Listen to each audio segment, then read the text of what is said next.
Hello, I'm Harry Sewell from HS Consultancy. This video helps to demonstrate how to use the risk profiling tool, which is part of the evaluation program for the Young African Caribbean Males program run by Mind. The first thing, which is kind of important for the whole evaluation program, is that we have a consent form that all of the young men will need to complete before we embark on any aspect of the evaluation. So you'll see in the video that that's the first thing that I'll do. You may well have done that before you started the program evaluation yourself. The other two things I wanted to point out at the start is that the risk profiling tool, the risk screening tool, has two aspects. You've got one which includes the prompt questions, and if you remember, the questions are there just as examples of questions you might ask, but depending on the relationship you have with the young men, you might design questions to suit, or you might ask the questions that are here in different orders. So that's kind of important to note.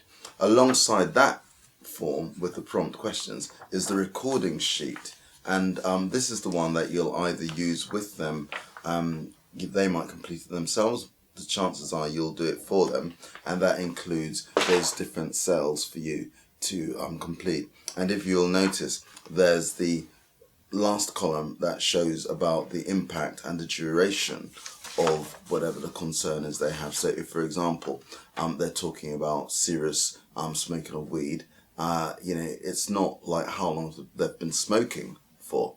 What you're interested in is how long it's been problematic. So when we're thinking about the duration aspect, alongside the impact being the extent to which it's affecting their lives, the duration being how long it's having that kind of impact. So it might be that, for a 3 month period, they've been kind of not being able to function or get up and do anything. It maybe is for 6 months or longer, and you'd score according to what's on the form. Of course, I mentioned that the risk profiling tool, the risk screening tool, has the form for you to record on.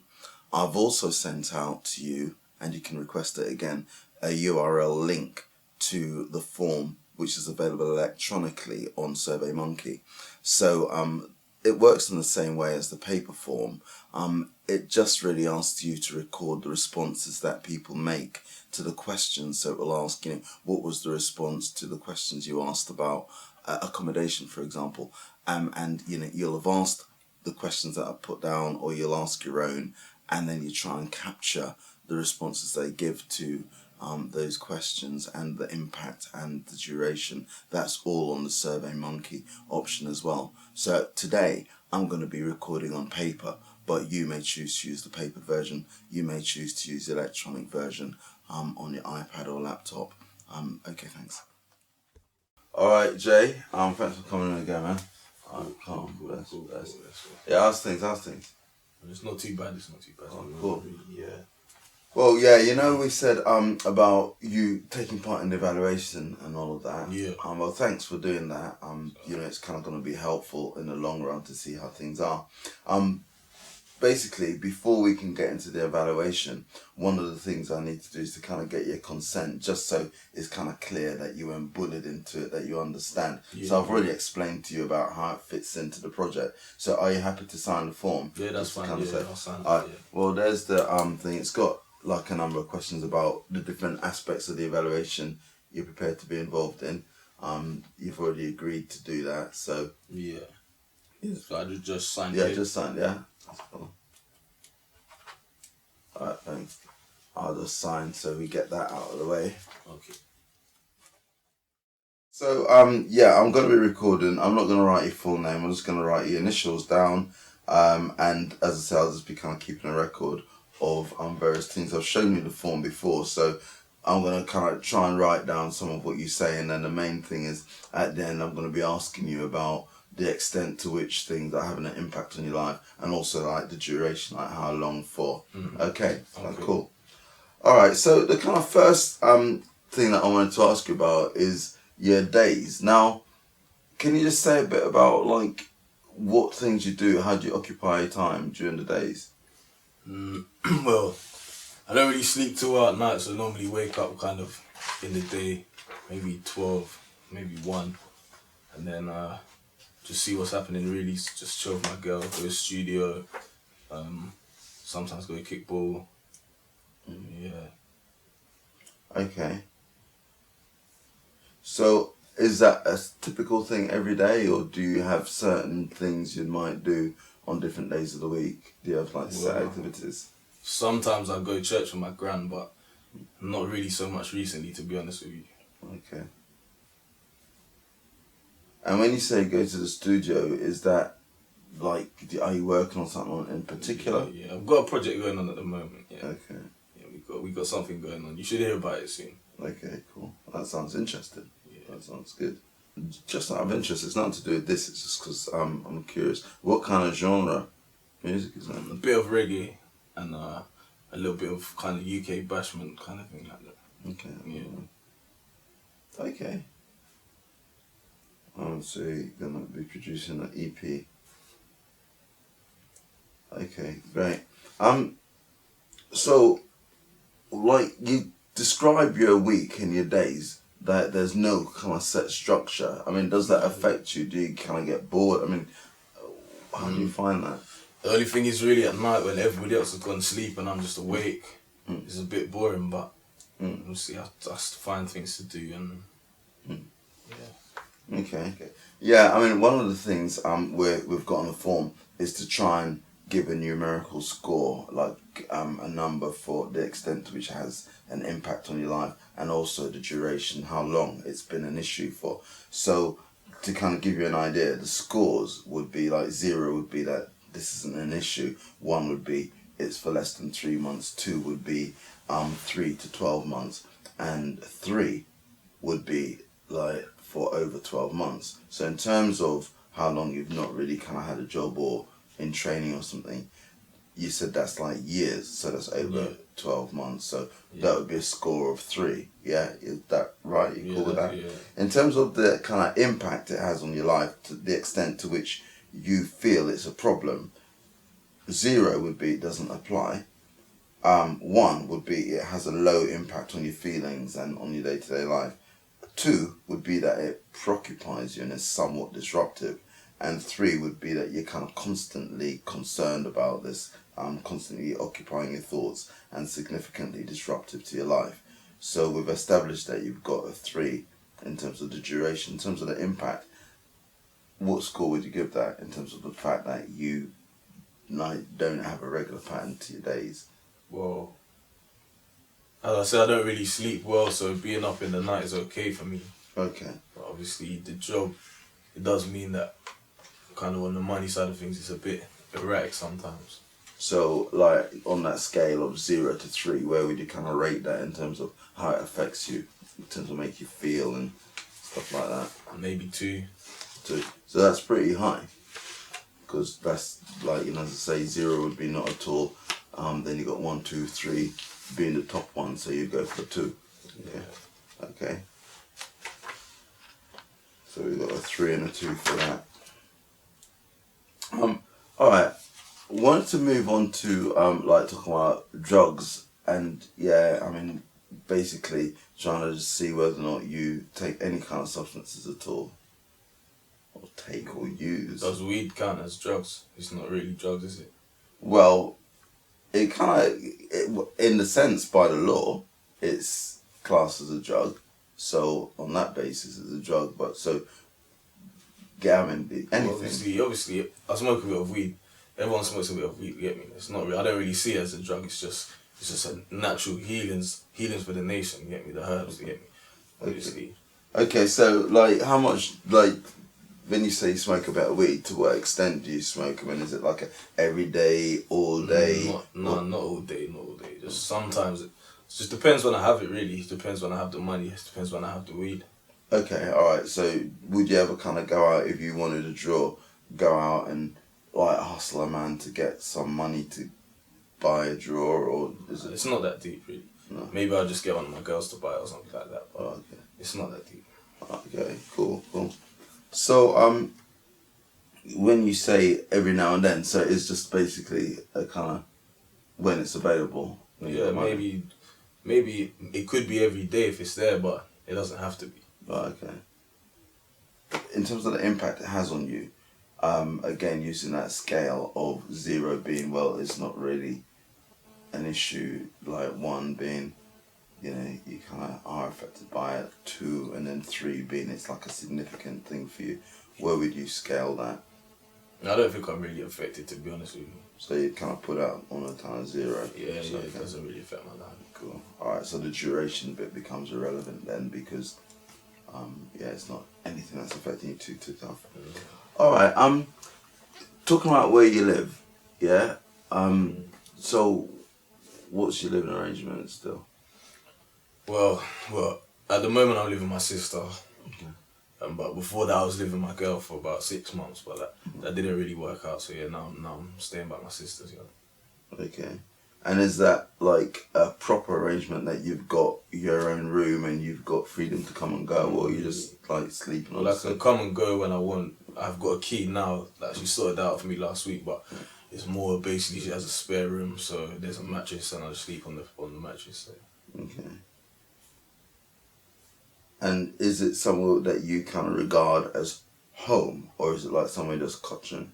Just coaching, really, to be honest with you. She's doing her own thing. She's got a man there. She's got a door on the way. So yeah, I'm just kind of staying there for now until I can get something sorted. Okay. Have you got a plan as to what it is you're gonna go to? Not really at the moment, to tell the truth. I'm not really sure. It's a bit of a sticky one at the moment. I'm just there and I'm just trying to get things in place first. Okay. Yeah, I want to move into a flat for my girl, but I don't know. Alright. So, like, again, talking about the extent to which it affects your life, not having your own place, your own flat, kind of the 0, we kind of went through that a couple of times, the 0 being, it's not really an issue. The 1, you know, I'll tell you the exact numbers, the 1 would be, sorry, let me find it for you.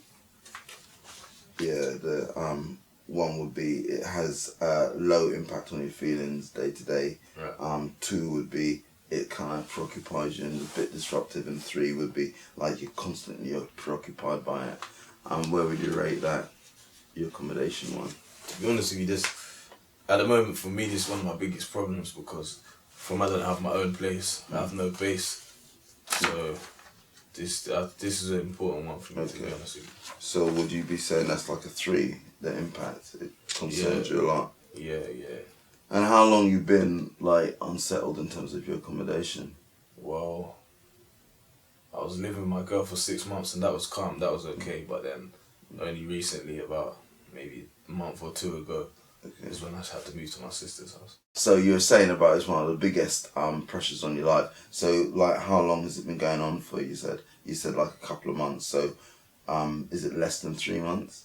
Yeah, because obviously before I was living with my girl for about 6 months, and then it's about nearly 2 months ago now that I had to move away from there, and I'm staying by my sister. Okay, so the duration there is a number 1, which is like less than 3 months. Yeah. Okay, cool. Let's make a little note of that.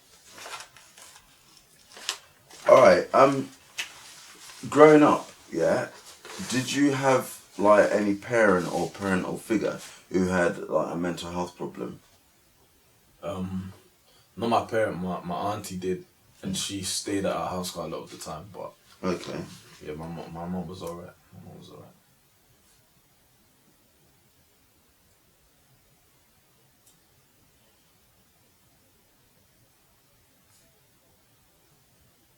How long was your auntie staying at home with you for? Just on and off, to be honest with you. Yeah, just on and off from when I was a little kid. Oh, okay. And what kind of impact did that have on you? What kind of problems did she have, and how did that affect you?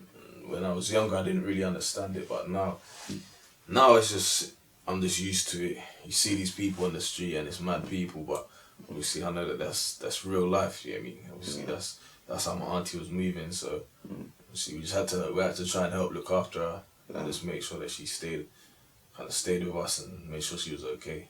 And like, not trying to probe too much into your aunties because it's her personal business, but when you said she kind of acted a certain way, like you used the word like mad people on the street, what kind of things? Was she like depressed at home, or was she just kind of doing Just- strange things, or Yeah, she would just do strange things.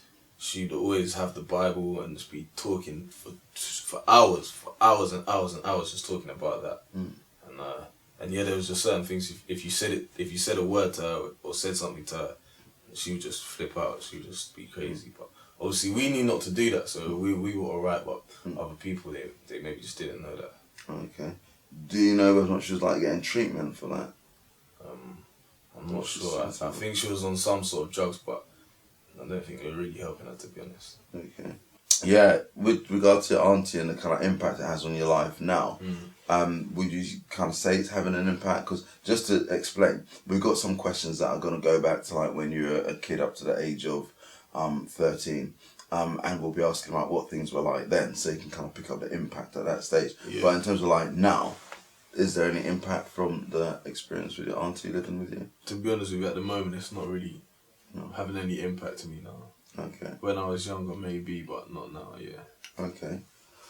So gonna talk about schooling and particularly the achievements you had educationally. So just to start with, how was school and like doing the tests and exams and things? How did that work out? It wasn't too bad, you know. I liked English, that was my main thing, and drama, so yeah. I found that kind of interesting, to be honest with you. Yeah, I liked the debating and all of that kind of stuff. Yeah. I mean, some of the other stuff, it was obviously school's boring. Everyone knows that school's boring. Maths and IT, religious studies, all of that. I didn't really find it interesting, but Okay. So in terms of like your GCSEs, did you do them? Did you? yeah, I did my GCSEs. I've got my five GCSEs. I got 5 passes. So. Okay. And were they all sort of C's, or did you get some B's, or it's like? It was mostly C's, but I got some B's in there as well. Okay. Yeah, so like English and, as I say, English and drama is what I like, so I got some B's in there. Okay. Okay.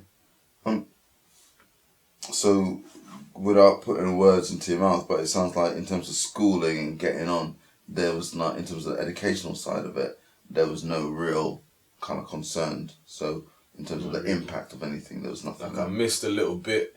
I get excluded once, but that was because of something stupid anyway.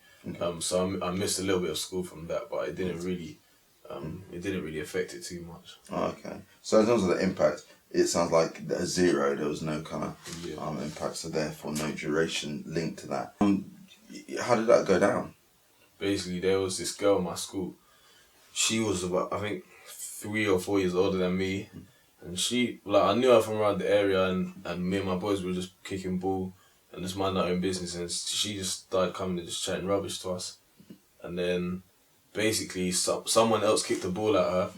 And then she came and she slapped me, just trying to say it was me that kicked the ball at her and all of this stuff. And then I threw her on the floor, because obviously I was a lot smaller than her, but I still just threw her on the floor. And then, obviously then all the teachers came, and it's caused a lot of problems at the time, but really it was nothing. So I'm trying to think, based on your age now, how long ago that was. That's like 11 years ago. Yeah, It was a long time ago. Yeah. That was when I was just a little kid running around doing foolishness. You know what I mean? Okay. Yeah.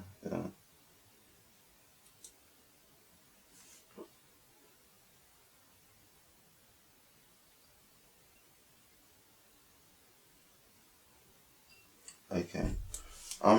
So like at this point in time, that's not really something that's affecting your life. No, not really. Okay.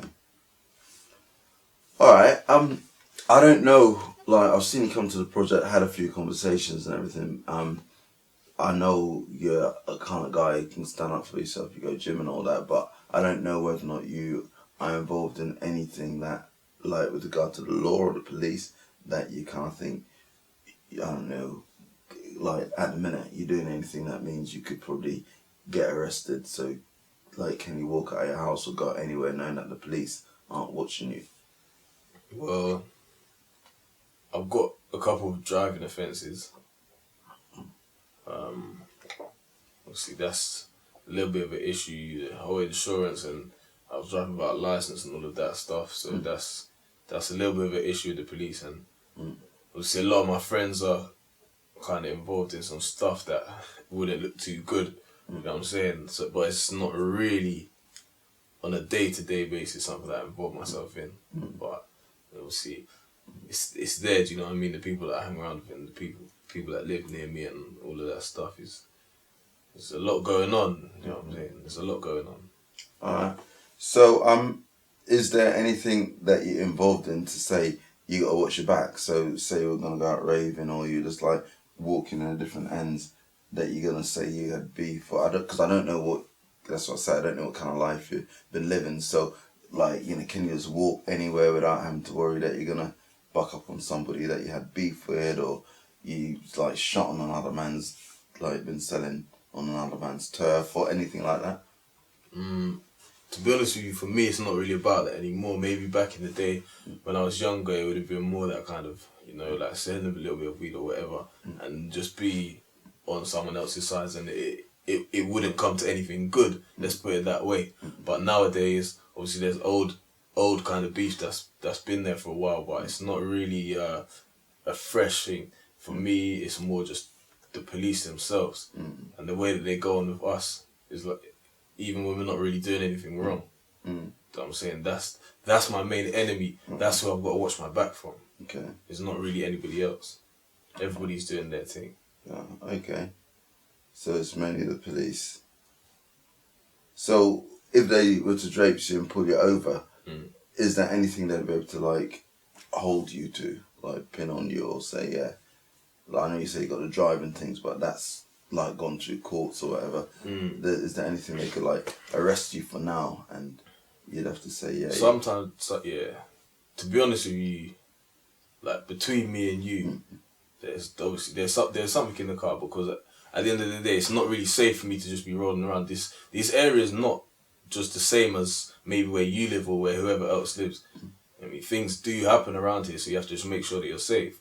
So if they searched up my car, then it could get a bit peak for me, to be honest. Because like I said to you, I'm not working with the police or anything that's like, you know, what we talk about is confidential. And you can say anything to me, like I've heard and seen stuff myself, so it's not like you can say something to me, I'm going to be, whoa, that's a bit deep or that's a bit heavy. So I say that because I'd say to you, when you say you got something in the car, what kind of thing are you talking about? You see, there's straps about, you know what I mean? Alright, cool. Cool, okay. So you kind of roll with your strategy. You got. So what I'm saying to you is, obviously it's not really safe around here, and the people that I'm associated with, if we end up in the wrong place at the wrong time, it's a necessity. You know what I'm saying? It's not really something that I want to have, but yeah. Okay, so that's kind of. So, like, does it stress you knowing that you're rolling with that in your car? Yeah. To be honest with you.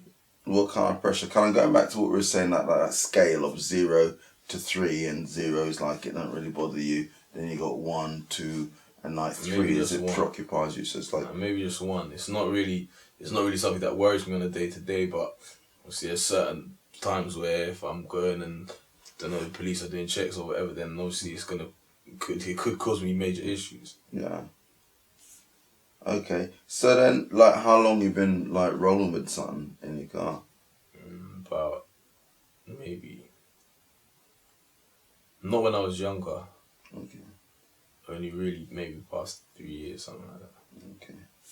So it's like a 3 in terms of duration. That's like a 3. You've come. Well, let me check that out still, because you might be rolling with it. Has it been like that stressful for all of that time, or is it a recent thing? You're kind of feeling it a bit. No, it's been stressful from day, to be honest with you. It was stressful before that, and that obviously didn't help. Oh, okay, cool. Like, yeah, as you know, the project is focusing on young black men, and kind of interested, like, from the race perspective, whether you experience discrimination yourself.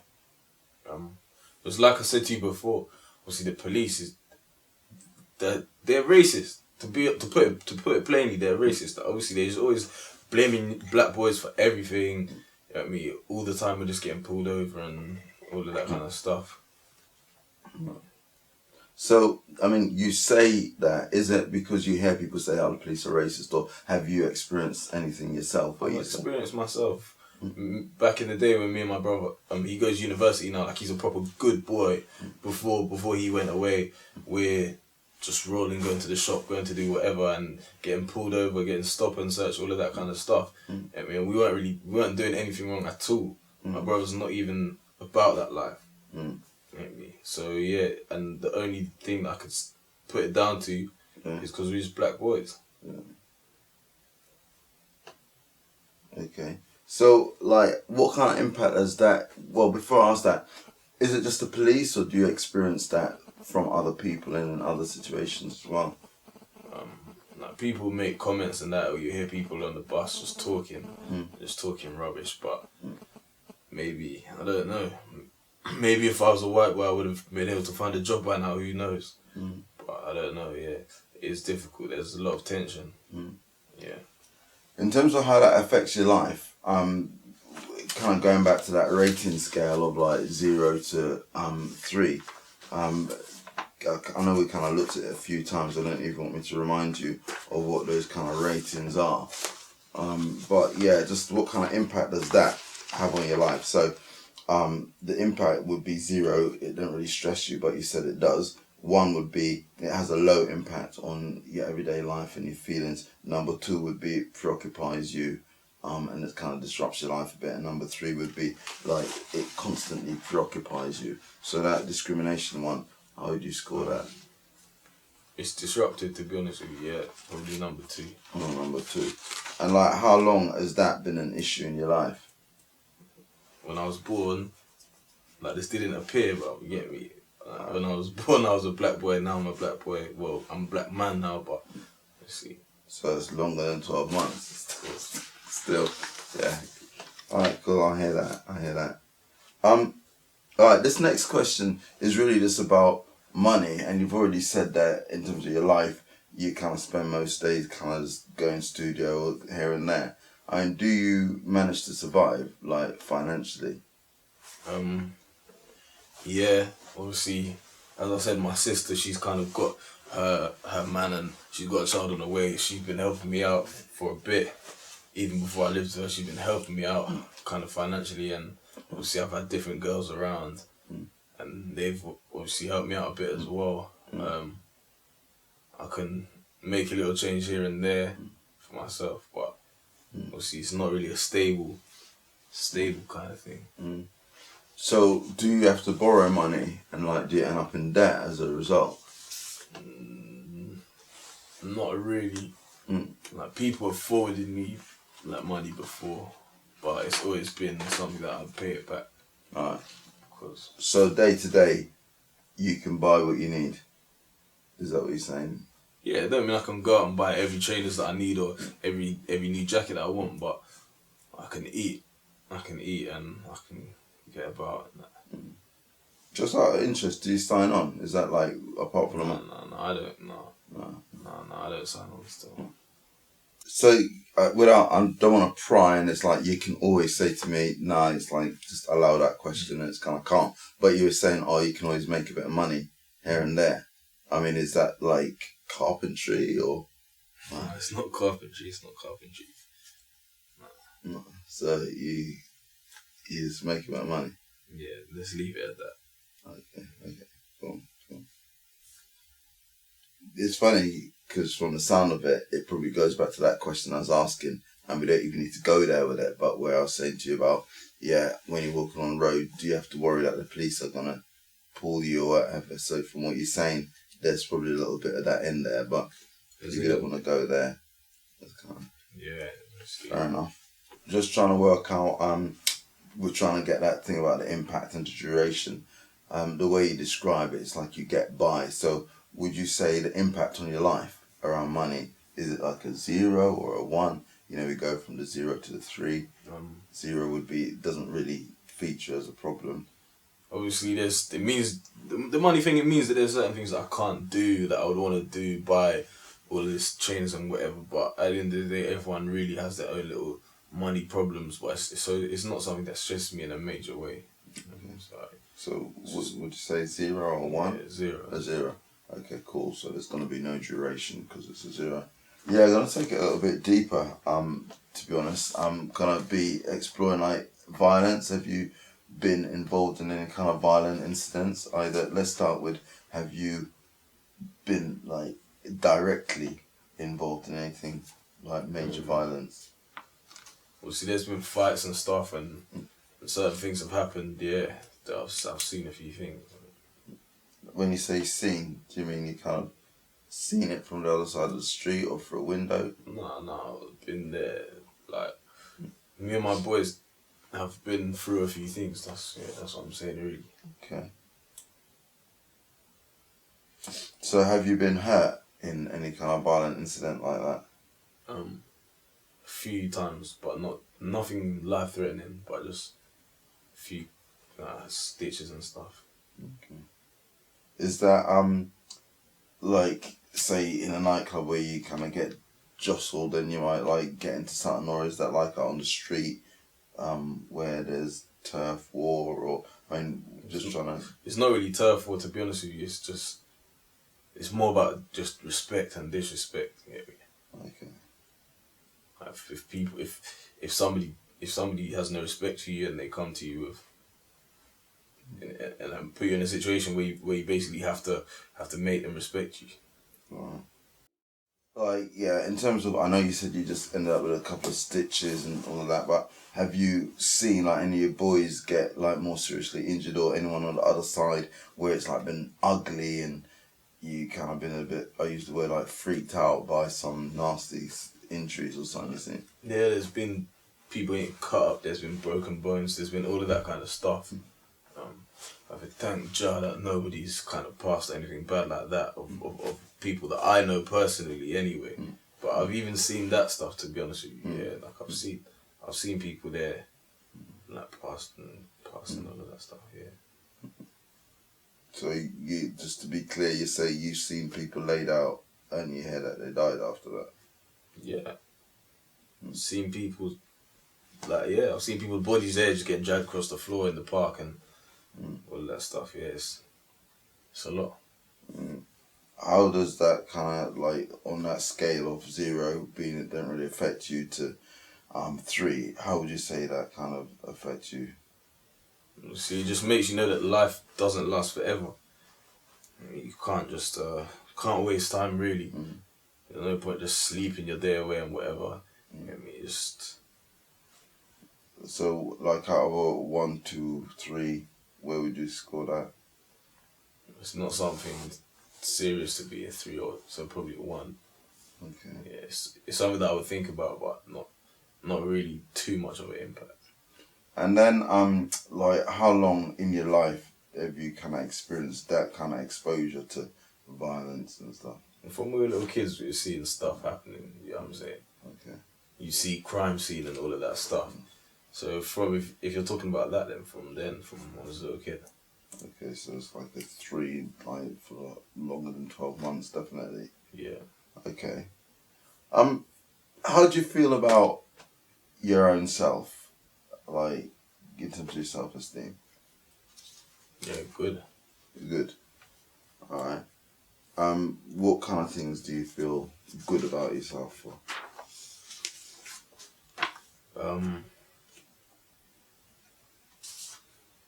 I don't really know. Just good, really. Okay. Cool. Is there anything about yourself, either the way you are or the way you look, that kind of makes you feel like lacking in confidence? Nah. Okay. So in terms of the impact, that's not really something that really affects you.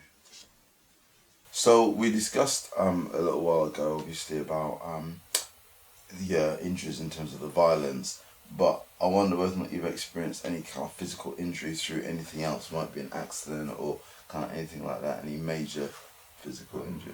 No, not major, no. Yeah, we're going to go back to that bit where we asked some questions. I mentioned it earlier on about your age up until experiences you had up until your age 13. So the kind of first question is thinking about a positive male role model. It could be a dad, it could be kind of somebody else. What was your experience around that? There wasn't really anything consistent, to be honest with you. Okay, So, did you like know your dad? No, he wasn't about so. Okay. So, was there like your mum get anybody else, or was there like, or even not in that kind of situation, but some kind of male who was there regularly, who you'd be able to look up to and say, yeah, you wanna learn from them or learn things from them? Not really at that age, to be honest with you. Like I only met my uncle like a few years ago. Okay. So that if you're asking me about now, then I'd say yeah. But when I was growing up, not really. It was just there was a lot of women around, like my mom, like her friends, my auntie, everybody like that. And how did that affect you? Well, I've been told before that I don't respond well to like male leadership. Like I respond better to females. Okay. But that's just what somebody said. I'm not sure.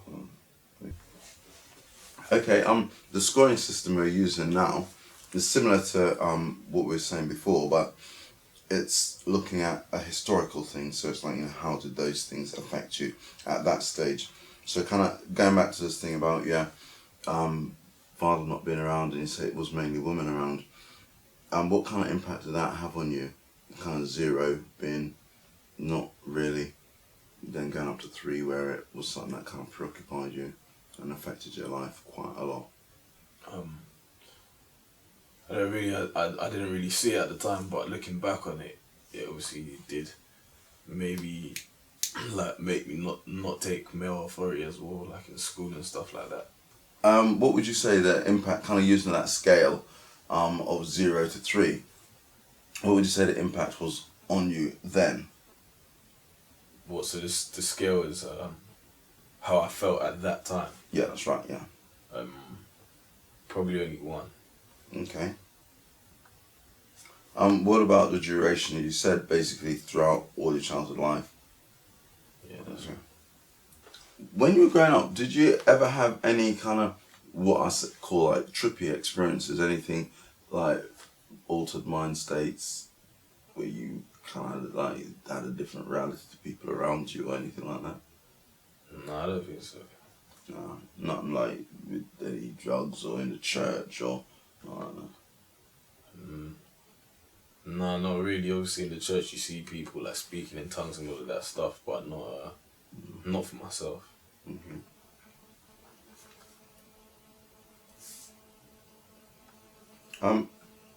When you were growing up, did you need to kind of go and get any help for anything like, you know, walking or like language and speech development or kind of anything like, whereas all your peers would have been at a certain point and you needed kind of help to catch up?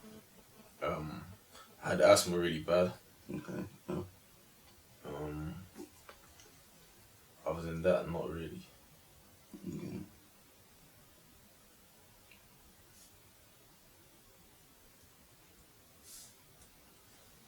Okay.